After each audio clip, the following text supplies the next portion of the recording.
My name is Dr. Gayle Brogdon.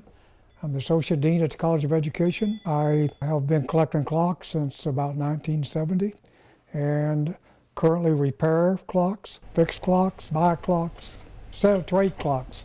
So I do a little bit of everything. Well, my dad used to collect clocks, and I never did pay too much attention to them as a child. We stopped at a garage sale one time close to Waco, and I bought my first clock in about 1970. A year or two later, I bought another clock, and then a year or two later, I bought another clock, and before I knew it, I had several. I started repairing clocks in probably about 1985. So before that, I was always carrying them out and getting them repaired. But I got tired of spending the money because I had so many. And so then that's when I decided I was going to learn to work on them. So I bought me an old set of works, bought me a book, and I started. It was not too hard to take it apart, but it was a little bit harder to put it back together and to make sure it worked.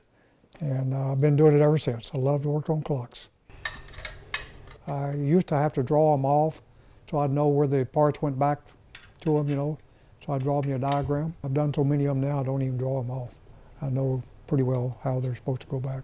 I think the fact that you can restore something that may be nearly 200 years old, that was quality made, finding out what's wrong with it, that's really what the intrigue is, because once you solve that problem, then you've got a mechanism that'll work. It's very therapeutic. Rather than playing golf or bowling, I do clocks.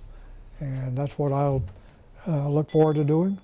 I work at my own leisure, so when I have an hour or 2 hours or 3 hours that I have extra time, then I work on clocks.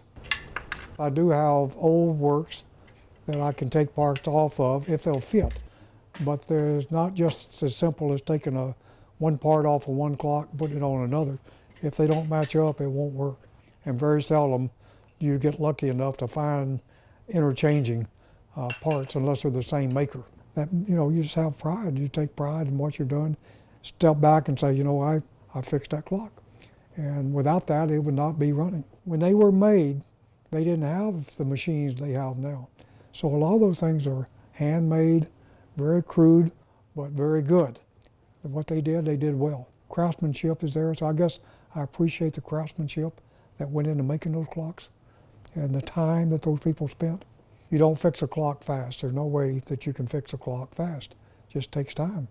And I found the faster I go, the more mistakes I make. So I have to slow down and be very thorough, very accurate in what I'm doing.